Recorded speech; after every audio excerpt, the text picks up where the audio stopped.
చాలా కష్టపెట్టుకోవటం. తపహ అంటే శరీరం తపించిపోవటం, అదే తపస్సు అంటే. తపించిపోవాలి.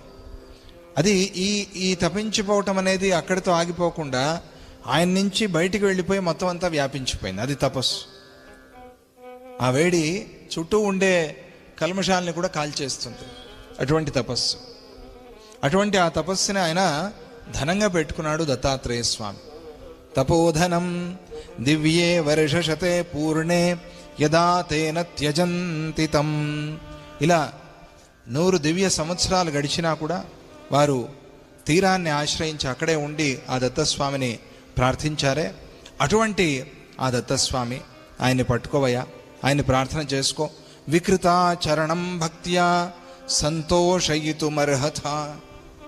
ఆయన జాగ్రత్త, వికృతాచరణం, ఆయన ఆచార వ్యవహారాలు చాలా వికృతంగా ఉంటాయి.